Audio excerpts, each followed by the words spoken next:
minds think alike. Great Minds Podcast. Great minds think alike. Great Minds Podcast. Great minds think alike. Great Minds Podcast. Great minds think alike. Let's ride. You're now tuned into the Great Minds Podcast. You're now tuned into. All right, welcome to the Great Minds Podcast. This is Derrick. This is Vaughn. And we're back for a new episode. What's going on, y'all? Word. Appreciate you guys. Episode 72, right? Yeah. A lot 72, a lot going on. Vaughn and I met up this weekend at the annual Montclair State cookout. I think it was the seventh joint. Shout out to the crew that put that together every year. I know it's a lot of work. Glad I ain't got to deal with it. I could just show up and chill. But for people that don't know, that's like our homecoming. You know what I'm saying? For us, you know what I'm saying? We don't really go to the normal homecoming. So this is the time we all get to link, catch up with old people and old friends, stuff like that. So good time this week. It was a good event. Yeah, it was a good event, man. Good seeing some people. Good seeing everybody. Everybody in good health. Yeah, that was dope. Yeah, good weather too. It felt fall, man. It felt like fall on Sunday. Word. It was a little different out there. The weather's breaking, I guess. Yeah, man. That jerk chicken was hitting, man. So salute to the chef on the grill, man. I don't know his name, but salute to him for sure. Word. So I know you wanted to shout out a couple. What else you get into? Yeah, shout out a couple spots. So yeah. Oh yeah, what this weekend? What you doing Saturday? Because I watched Saturday before the cookout, whatever.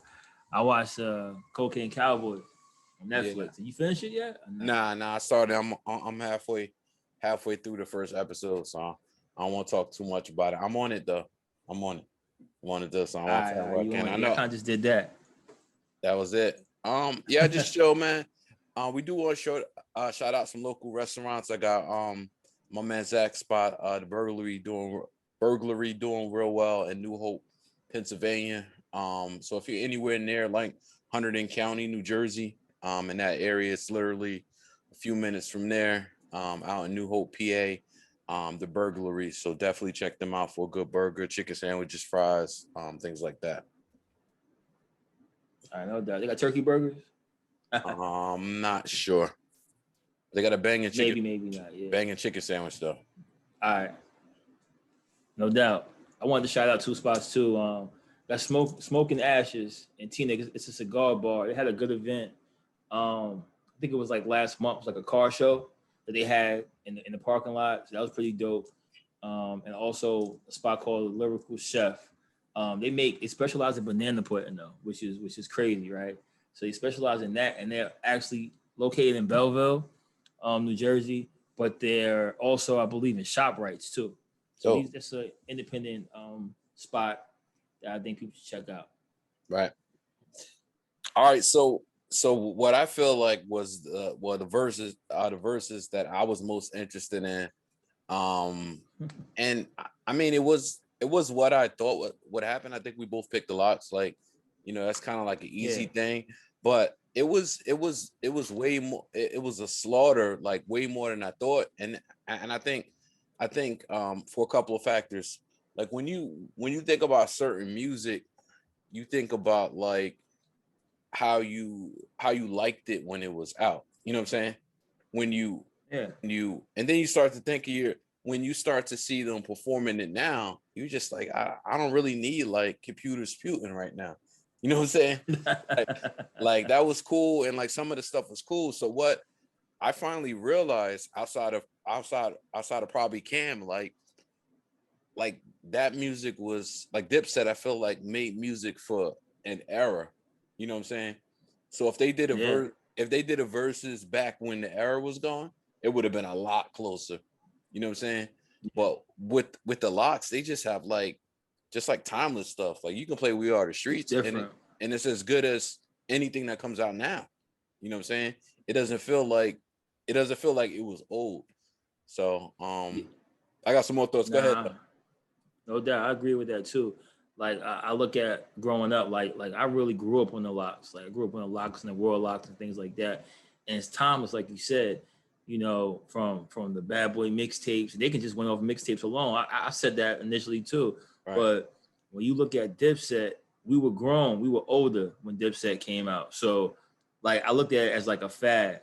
You know what I'm saying? Like I like Cam, grew up on Cam, but I listened to Dipset because of Cam. I didn't just listen to Dipset because Dipset.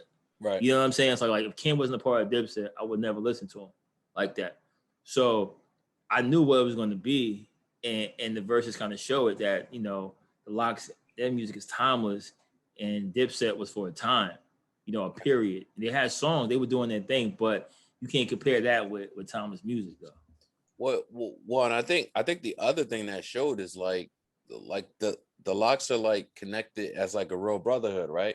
Yeah. And like no public feuds in 20 plus years. Did they have their issues behind the scene? Of course. Anytime you're with anybody for all these years, all these shows, there's money involved, stuff with Bad Boy, you know, all that stuff. Like you're gonna get issues, but like who's ever heard anything come out of that? So that tells me like whatever problems they can handle in house because they respect each other. They have a brotherhood. Whereas like if you look at Dipset, like they're not connected. Like you look at Cam and Jim Jones, like they're cool, but they ain't like it used to be. You could tell that. You know what I'm saying? Yeah. You know, I think of the shot of them, the Lox. I don't know if you caught it, the shot of the Lox praying before the show. Yeah. You know what I'm saying? Yeah. Like you watch the show, like the Dipset even give fist bumps. You know what I'm saying? I feel like if it wasn't for a bag, like I don't even know if this even would have happened for them. You know what I'm saying? But I heard behind like it's a bigger process in that because you know they're going on tour together, so it was all set up with state property as well. Mm-hmm. But Cam was very integral part of setting up the contracts for everybody to get the money with Verzuz and with was it Chilla? I think Thriller. I can't remember the third party, whatever. But Cam was involved with that. You know, Cam's always about the paper. Yeah, for sure. So I think the thing with Dipset too is that because Cam was a solo artist and Jim was back in the day was his hype man. You know what I'm saying? Those that know. I mean, that was around then. But Jim came to his own and made good projects, and he's different. Like, you know what I'm saying? He does his thing now. And he was doing his thing then. I think that's why you see it like that. It's the not like it was animosity, but it's like, yo, I gotta get out of that shadow, right? Yeah, I'm not the low man no more. Yeah, with the Lox it's different. So with the Lox is that no one ever, they had their solo projects, but they always were the Lox. Yep. You know what I'm saying? So you didn't have it came in together, did solo joints, and came back together. With the Dipset, it's like, all right, these are individual acts that make up a group, and now Jim can hold his weight because he got hits. Well, it's a group. You know what I'm saying? It's a group versus like a crew. Yeah, exactly. But Jim has his own hits that he can stand on his own and do, you know, 10 to 15 joints. Right. And Cam is Cam, and then you throw Joel's in there. You know what I'm saying? I've never been a huge fan of Joel's like that, but you throw Joel's in there, he's a solo act too.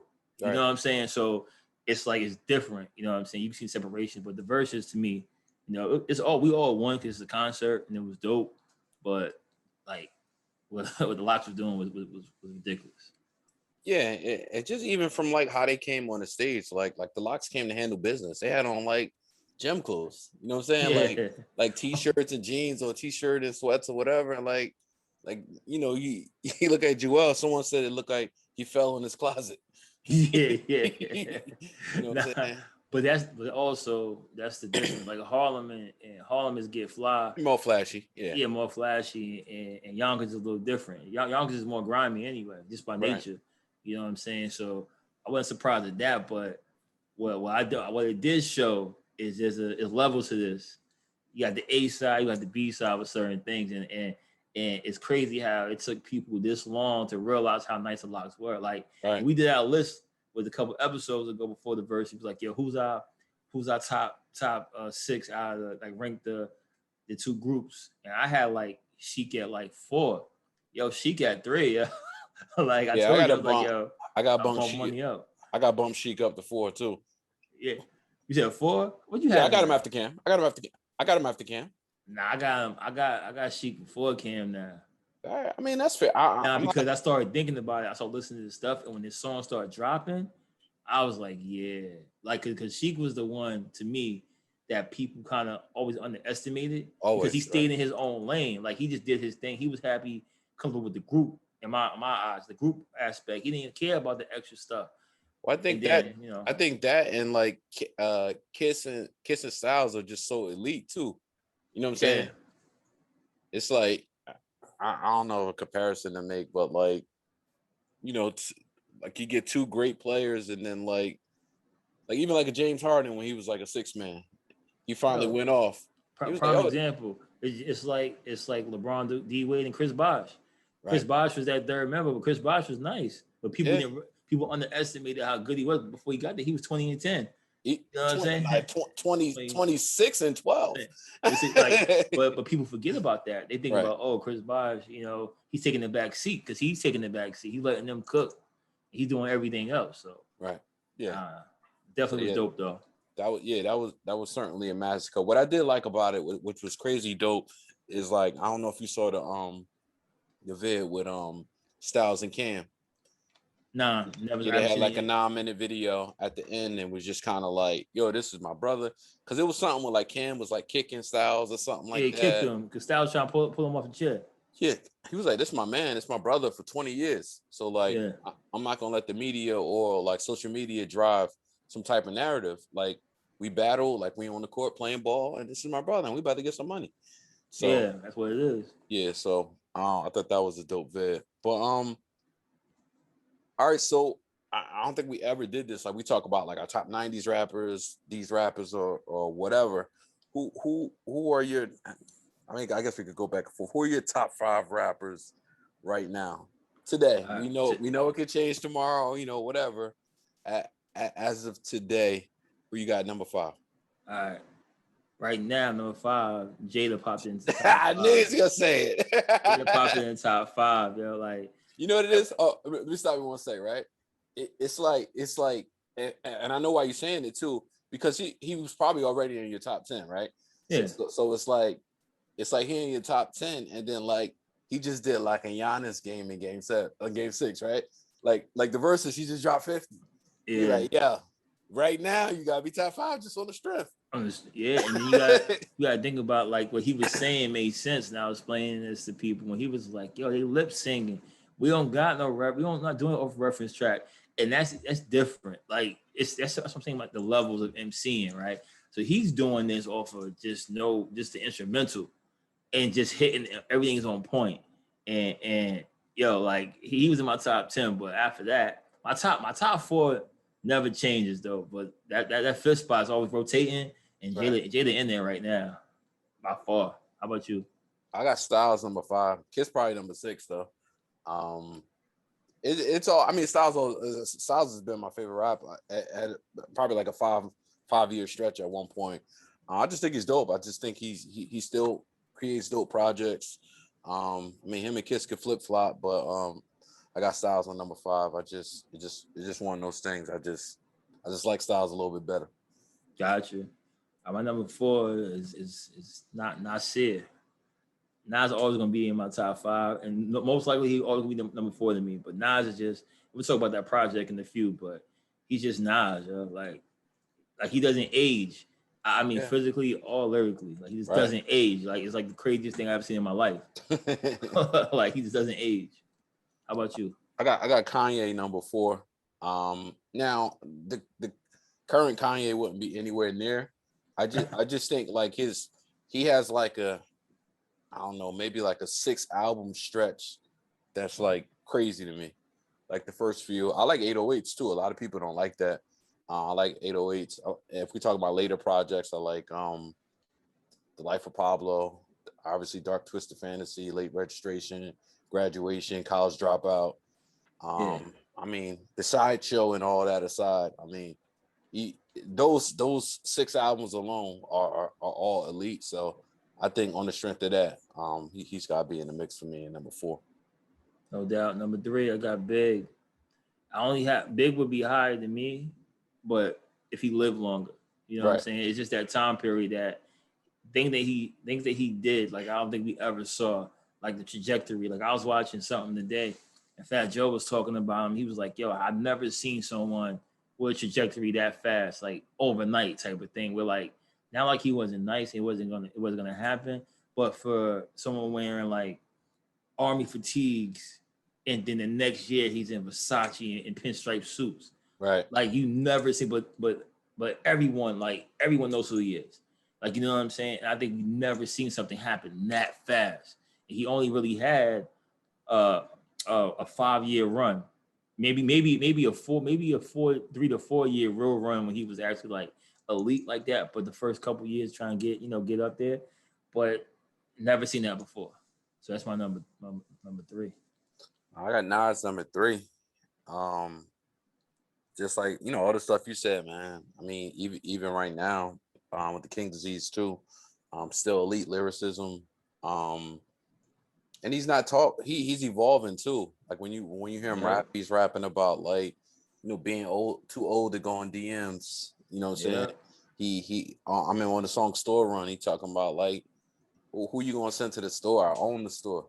You know what I'm saying? There's levels, you know what I'm saying? So he's really on that, like, that grown man vibe, and still killing it, man. He can rap circles around a lot of the young boys. So got him there for sure, number 3. All right, number 2, of course, is my man Hov. Hov will always be my number 2. Though it doesn't matter. That will never change, probably, like, as long as I live. Like, he's my number 2. Right. And it's just because he's Jay. Like, we know what he's done. Like, I don't need to hear the new stuff. I always say that. But that doesn't mean he's one of my top rappers. Like, you know what I'm saying? I think what he has done in rap is like crazy, dumb nice. Outside of music, he's a genius. Like on the mic and off the mic. So by his moves and the way he moves is like strategic. You know what I'm saying? Everything has like a meaning behind it. He's not doing something just for nothing. Some moves you might not agree with at the time, and some things I still don't, like the whole the NFL Super Bowl thing. But I mean, whatever. He's trying to figure it out. He's gonna make some mistakes here and there, but I think his heart is always in the right spot. Right. For stuff. And sometimes it's more about his pockets too. There's nothing wrong with that as well. I mean, we all do that, right? We all do that in some form of fashion. So I think he pushes the culture forward, everything he does. You know what I'm saying? I don't think we never had an ambassador like him that's able to tap into different markets like that. Yeah. I think he takes the culture with him wherever he goes. So, because of that alone, he's my number 2. Yeah, what I like about Hov too, is that he stays in tune with like who the hot young people are, but you never really see him like he's not like trying to be a fanboy like some of the other OGs do. If anything, he's just like dropping jewels on them or helping them. Even the whole all the stuff with Meek, you know what I'm saying? Yeah, helping him navigate through that situation. Going to the studio with Conway just to, because I don't really see it as him trying to like be a young dude or trying to get on with the new wave. I think it's dope that he's responding to who's hot right now too. I think he's really like a big homie. Like he really cherishes that, and he'll really like give you advice where it's like, he has everything. So what does he want from you? Like, you know what I'm saying? Like, he's a billionaire. Like really, what does he really need from you? You know what I mean? Like I see Diddy do it, and I'm like, this dude trying to stay in the mix. I don't get that feel from Hov. You know what I'm saying? I think you don't get it from Hov because Hov's history is different than Diddy's, and Hov's a real spitter. Right. So if Diddy do it, like, all right, if Diddy does something, he's great at what he does, but he's great at like capitalizing off stuff, right? So he'll good at promotion. He's good at hold that Ciroc bottle. Boom, boom, boom. I'm gonna throw these parties. We're gonna mingle. We're gonna do that. But I'm networking, right? He's good with that. He's great at that. Where is Sean John? Where it is? But we all know that he needs to be attached to something. Like he has to attach himself to something hot to help sell it, and he can blow that up. Hov is already the hot, whatever it is, because he knows. You know what I'm saying? Like it's different because he's the product. He's the product. Right. He's the product. Exactly. So what he's doing is different. Diddy is the seller, of whatever it is. He's gonna consume it, and then he's gonna find the consumer. So it's different. That's why I think you probably look at it differently like that.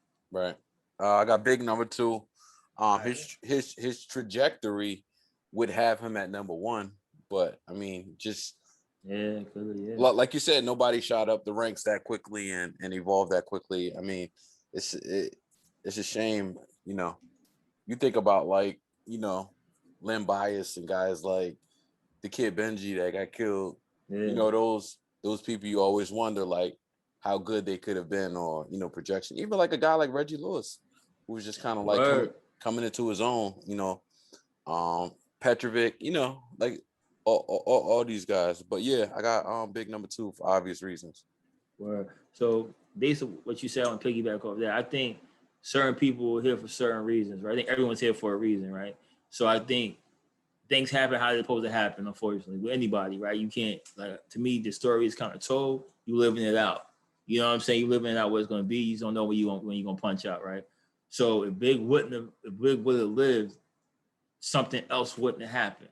Right. You know what I'm saying? So whole trajectory wouldn't have been whole trajectory. You know what I'm saying? Just wouldn't have happened, because I don't see how it could happen at that level when you got someone else that they quote unquote calling the king of New York. Like that's his title. The only way would have been like if Hove this big and it like it was like a crazy Ja Rule 50 Cent type of thing. Not that would have happened, but that's the only way though. So it changed trajectory of certain things. So you ever seen that movie Butterfly Effect? It happened a couple years ago. Not maybe like 15 years ago, not a couple years ago. I think we were in college, or maybe longer than that. I heard of it before. Yeah, so basically it says like if you change something, so if you change one little thing, it changes a course of other things that happen. Like Final Destination. Yeah, but nobody ain't getting murked. It ain't like that, but it's saying like real, like if you do this, that could not happen. You know what I'm saying? So like Big doesn't pass, there's no Hove. Right. There's no Hove, there's no Hove, there's no Rockaware, there's no Siegel, then there's no this, there's no that. So like things kind of happen for a reason, but so that's kind of why I think. But my number 1 always gonna be Pac, man. I think Tupac is just like, besides being a cultural icon, I think he paved the way to be contradictory in your music. Like I think people were trying to be one way all the time, but you're not one way all the time. Like people are different. So I never seen somebody in my lifetime, hip hop artist that has so many different emotions. I'm not saying it all was the right emotions. I'm not saying that. But it's the fact that he can do it, Dear Mama, do it, Hit 'Em Up, do it, Keep Your Head Up, do it how you want it, do So Many Tears, do Toss It Up, do Living Down in LA, do like all this stuff that he can do. Like, yo, how is someone switching up like that? All these different, like, not personalities per se, but all is different in everything they do. And I think what he would have did is he probably would have spun out of rap. He would have been in the movies. Right. Probably, most likely, because he was doing it. Like I try to tell younger people this now, and like they think like, I'm like, yeah, like talking about like Aaliyah, right? I'm like, yo, Aaliyah was like in movies before like Beyonce, anybody was. Like Aaliyah was kind of like, her trajectory was kind of going towards that, like gonna be out of here. And then she passed away. People like, really? They think like, oh, they forget who was doing this stuff before that. And I think like people like Aaliyah, people like Pac paved the way. I mean, you had Will Smith doing it, but Will Smith was different. Will Smith was like, you know, he was cool with Quincy Jones and they needed a show. And he had to learn how to get his acting chops in. Mm-hmm. Like Pac went to art school. Yeah. You know what I'm saying? Like this is something that he was already kind of doing, you know, and I think that, you know, mixed with the music and how big of an icon he is, I think he changed the way people rap too, as far as like their flow and what they talked about. So that's why he's always gonna be my number 1, because I think people take a little bit from him, you know, and you know, match it up with themselves. Yeah. I got Hove number 1. You know, music, being an icon, man. Yeah. Everything, man. He's Hove. I ain't really gotta tap in too much to that. I do want to double back to that Nas King Disease 2 album. Great album. I'm gonna get that joint 4.5 mics. I got it ranked as my 5th favorite Nas album. Okay. 5th favorite. I got it after Illmatic. Not in any order. It is 5th though. It Was Written, Life Is Good, and Stillmatic. So I got it after that. So a couple of joint. I wasn't really like, I didn't love King Disease 1. It was cool. Mm-hmm. It was one of those albums that I heard a couple times. It was cool, but I really had no desire to go back to check a lot of the songs like that. But that's my favorite joints on there, man. Store Run, Moments, and Nas Is Good. Those are Then you got the joint with Lauren. You got the Death Row East. You got Sunday brunches. Yeah. It's a great body of work, man. It's just adult hip hop. Like Yeah. I like King's Disease, the first one, and I think with him and Hit Boy, they got something. Like they got a flow. Like they work well off each other. Like the beats that Hit Boy is giving him or producing are things that like I want to hear Nas rap on. It doesn't seem dated. It seems a little older with certain things, but in a good way, like a little nostalgic beats And it's balanced too. Yeah, he's a great producer. And they said that this is the first time like Nas has like Hit Boy. Nas has a friend in the industry that he's working with, and it was like that. I was reading like that's part of the difference. Like they have like I don't know if they chemistry. This is new. They have a good friendship. You know what I'm saying? Because it's funny because I heard I think Hit Boy had an album maybe 2019. I can't remember because the pandemic. 2020 you kind of forget about, right? But he had an album with Dom Kennedy and a couple Nas was on the track. So they've been rocking for a little while. So I kind of saw that, but didn't think like it would be like a run like this, like 2 albums, when he's producing it. But you can tell some of my top songs on there. The whole album is dope, but I like Story Run, of course. Moments is dope again. The Death Row East joint is crazy to me because us that was around, we know the stories, we know what was going on, we know what was being said and the rumors and things like that. So I think he kind of dispelled those rumors and kind of even had at the end what he did with Ed Lover and they cut his show down and say where Tupac had passed. So I thought that was dope. But one of my favorite songs on there is the EPMD 2 song. Like I wish they had Redman instead of Eminem though. That was my only thing with that. You know what's crazy? I didn't need him on there. I get that, but Eminem, and I say this all the time, like he's an acquired taste. What was his fit on the song with EPMD though? It wasn't because maybe he liked EPMD growing up, whatever it was, but like what he was spitting though. That's the thing. See, Eminem is like the rapper's rapper, right? He's gonna rap like I don't think anybody, I don't care who you are, can touch him like bar for bar, like rapping, like nobody. Technical rapping, yeah. Technical rapping, nobody. Like I don't care. Like you might not like him, you might not like certain things. I hear a whole album of him, I get that. But technically rapping, no, can't touch him. He's crazy. So what he did on that song for me is flexed and made me realize how nice this dude really, really is. Yeah. I mean, I know he's nice, and I was surprised to hear him on the song. Like honestly, like I EPMD, I knew EPMD was gonna be on there, but I was surprised to hear him on it. But I thought to me it was a good surprise for me. It could have been Redman. I get it. Give me Redman. Give me Redman. But I mean, I guess they said, "Yo, we haven't had a song with EPMD and M." Who needs that though? They need it. Somebody needs it. No one's ever gonna say I want to hear EPMD with Eminem. Ever. You don't know that. You don't know. No. I'm not saying that people didn't like the song. You know what I'm saying? Joe, talking about who would ask for that yeah, that didn't even sound right. But that's probably why they did it. Like you would never expect EPMD and Eminem to be on the track together. Like I would never put K Solo on there would have been more fitting. Yeah, but that's because you used to hearing K Solo and EPMD or the Death Squad or whatever together. You know what I mean? Hit Squad for Keith Murray. Come on, man. You could have put Keith Murray on there. I ain't in it, yo. Paris was spitting on there too, yo. Yo, Paris was. I always thought Paris was pretty nice, man. I think I know E did a lot of the beats, and I'm not sure if Paris ever did any production. Mm-hmm. I don't know if he did, but he was always nice to me even back in the day. Right. That's one of my favorite groups too, EPMD. I think EPMD is just dope. Yeah, from when I was a kid. All right, so a little bit of NBA free agency, man. I want to talk about my man Dennis Schroeder first, right? So over the bag.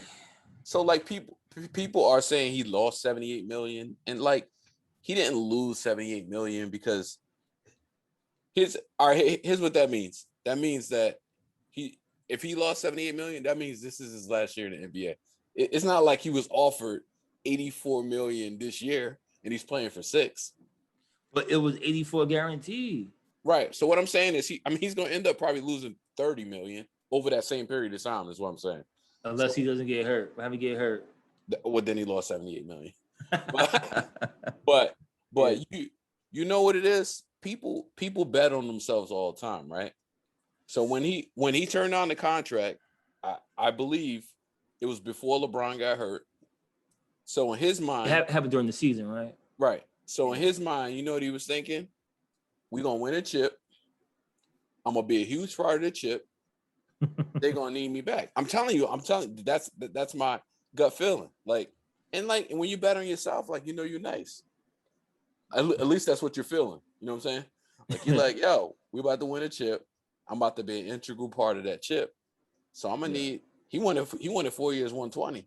Yeah, I think that dye in his head seeped to his brain. Yeah, he tweaking. Whatever If it was. Look, if you offer me that, just in general, I get it. How old is he now? Like 27?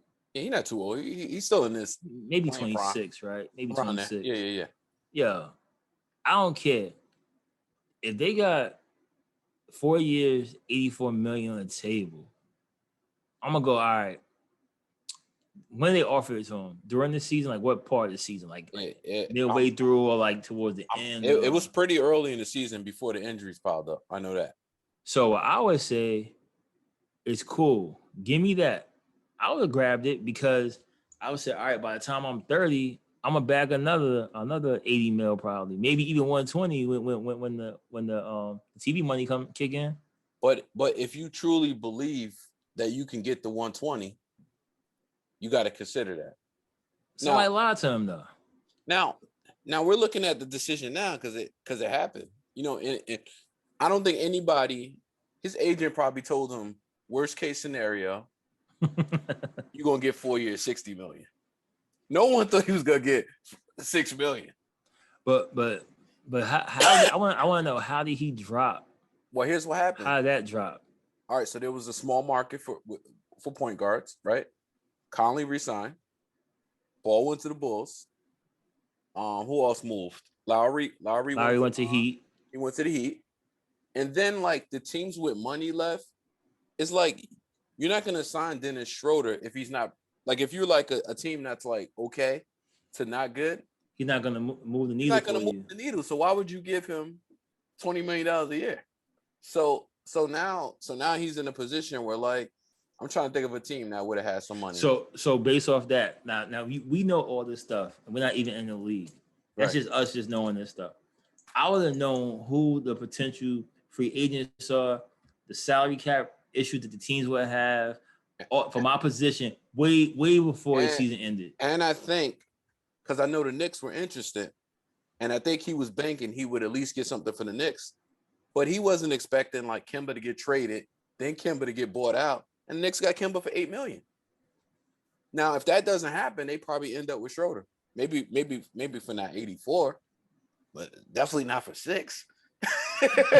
my man playing on the vet minimum right now. Yeah, he got $6 million.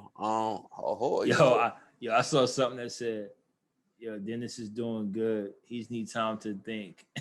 He needs a minute. Yo, this dude gonna be MIA for about 3 weeks, yo. He better hoop out his mind. He about to be like Isaiah Thomas and shit. He about to go nuts. Yeah, he gonna start too, probably. And I think he'll do well enough in Boston where he'll get something. I doubt he. But my guess is he was either banking on the Knicks or he was banking on the chip. Yo, bro, I'm sorry. All I know is you lost. He had 84 million on the table, guaranteed, and you said. See, that's the difference. I think you bet on yourself in football, right? In basketball, you don't, because football isn't guaranteed. So, if I know that, football isn't cut me anyway, or I can sign a $100 million deal, doesn't mean anything. Right. Cool. Bet on myself. I do a 1-year deal, 2-year deal. Give me franchise tag me if I'm not a quarterback, whatever. But when I'm in the league and it's guaranteed money, if you tell me you're going to give me 84 million, yeah, I'm taking it. Right. I'm gonna go, all right, cool. And then maybe I can restructure that. Maybe nowadays the players got leverage. I can get traded out of here. I can get my way out of here if things fall apart. I can find a way to do it. Right? I mean, the buyout. Buy me out. Give me 2 years. What? So that's 84 million, 4 years. What was that, 21 apiece? 21 apiece, right? So play for 2 years. I got 42. Buy me out for 20. Now I got 60, and then I go anywhere I want to go, and I'm 29 years old. You know what I'm saying? That's how I would think about it. Yeah, he overplayed his hand, man. I mean, the market dried up on him quick, and like I said, like he's not the dude that's gonna move the needle for you. So he's like, yeah, I'm not paying $60 million to win 6 more games. Exactly. Like I'm like, 6 more games take me out of the top 3 picks. And that's why I think like he should know, like not just his agent, but he should know what's going on. Like everybody kind of know, like you'd be surprised. I remember I was watching something, and it said Damian Lillard knew where he was going. Someone knew where they was going before everything was going down, and I think somebody fired their agent. I think it was even somebody said, "Yo, how you know where I'm going? I don't even know yet." Right. Like, oh, my agent told me. I know you going, blah blah blah. I'm going here. This that. So if that person knows that, it's people. You know where people go in the league. Like you have an idea. Like they talk. Like, you know what I'm saying? I think what happened is all signs pointed towards like the Knicks being very interested. The Bulls were interested, and I think like things just kind of happened. Like Kemba fell in their lap. Like, yo, do I want to pay 15 for Schroeder or get Kemba for 8? Yeah, he should just went and balled in Germany. Yeah. So long story short, man, I hope he learned a lesson. I hope he has a good year, and I hope he could maybe next year get something like 3 years, 40 million or something to recoup some of that. You know what I'm saying? So I'm gonna be following him this year just on the strength. Yeah, I gotta see his numbers. Yeah, make sure he's doing all right. Yeah, I'm rooting for him. Yeah, shout out to the Black German, man. Where we need more of those. Yo, there's mad Black Germans out there too on the low. Yeah, I knew a girl that was Black and German. Yeah. All right, so shows. I finished the Malice in the Palace joint. You caught it? Yeah, I caught it, yo. That was dope. The crazy thing about that was it showed how important mental health is, yo. Yeah. And when you watch it, Ron Test is crying. It's not crying physically, but telling you like, yo, I was just trying to chill. Like I had anxiety. Like I was bugging out. Like for the most part, he's telling you this, and no one, the team didn't know. They were like, yo, we knew he is a psychiatrist. We know the extent of it. Right. I'm not saying it's HIPAA regulations. I'm not saying people know everything about somebody's personal life like that. I'm not saying that, but like, yo, basketball team's only 15 dudes. I didn't know what's going on.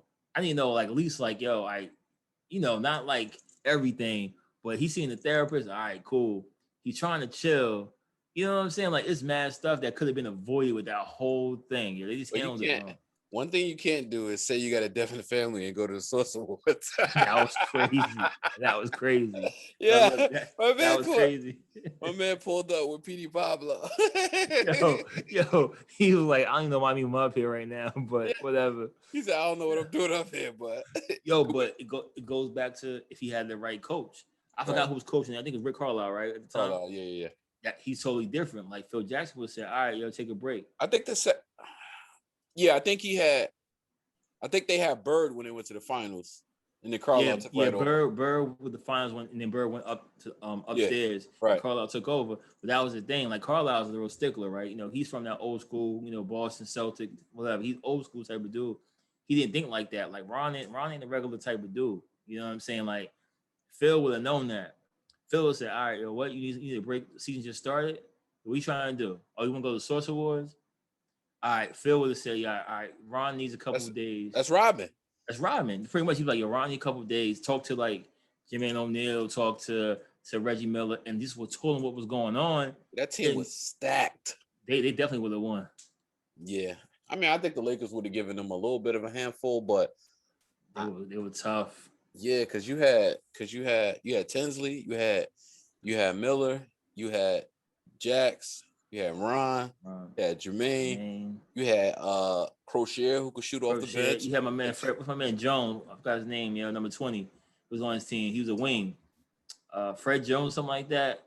He was young boy at the time too. Jumping out the gym. They had Bender, he didn't play too much then. But Travis Best was a solid backup. They had a squad, man. It was stacked. And they had good defenders with Jackson and O'Neal was a good inside defender, and Artest could lock anybody up. Word. I've been watching that. They were scary good, yeah. That Raising Kanan is fire, man. Did you watch the newest one? Newest one I haven't seen. I'll probably watch that soon. But like we talked about on Sunday, like the way they set this up, like power never ends for real, evidently, right? But just the development and 50 as far as a producer and stuff like that and director, whoever. I think he working with Mario Van Peebles too. And people don't know who Mario Van Peebles is. Mario Van Peebles from New Jack City, but he's a real good director. His father was Melvin Van Peebles, I believe. But like you can tell the quality is better.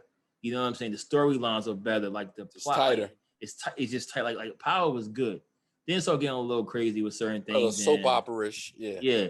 This is not like that at all. And I think 50 knows like, yo, each of these books, or 5 books, right? You could probably gonna have like 4 seasons for each book. All right. 4 to 5 seasons. That's 20 seasons of Power, counting the 6. That was not counting the 6 that was from the original Power. That's 26 seasons of Power. Like, yo, you forget 50 rap and the theme song is tough. Right. I always said theme song was pretty tough. But yeah. And you got the Tommy joint. You got the Tommy joint coming at the beginning of next year. That's gonna be even crazier. I think with the Tommy joint is gonna be good because it's not gonna be a prequel. It's gonna be like what he's doing out in California. So I think that'll be cool. So yeah. That's it, man. Anything else you watching? Nah, I'm the Cocaine Cowboys, which is dope. What's I saw, yo? Yo, you gotta watch Ted Lasso, yo. Two people from work told me about that. I heard his joint is funny as hell. Yeah. Yo, like the premise of it, real quick.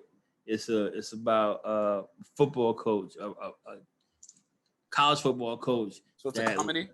Yeah, it's a comedy, but like it's no like laugh track or nothing like that. It's like a comedy slash like I guess you say a little drama. I guess you could say. So like, yeah, my man goes over to London to coach a soccer team, knows nothing about soccer. Mm-hmm. So he gets over there, he's realizing like, yo, I'm in London, but none of the dudes on my team are from London because they from either Africa or from France and stuff like that. Like it's like one of those Premier League teams. Right. So he's trying to figure it out though. So that's the premise of it, but it's funny though. Like I thought, like let me see, I watched the whole first season. It's on Apple TV? In like a week. It's on Apple TV like a week. Then season 2 started like 2 weeks ago. So I seen the first episode, season 2, and there's one more. Like, you know how they drop like every week or whatever. Yeah. So, yo, it's a good show. Like, I heard good things about it. I said, let me check this out one day. It was dope. True. All right. Well, thank you for joining us today. Yes, appreciate you. Appreciate it. Tap in. If y'all got any thoughts about anything, let us know. Always good. Always up for a good debate. So appreciate y'all checking in. You can check us out on IG at The Great Minds Podcast, Twitter at The Great Minds P1. And salute to y'all. Appreciate y'all. Salute. Jayla, top 5 dead or alive. Doesn't matter.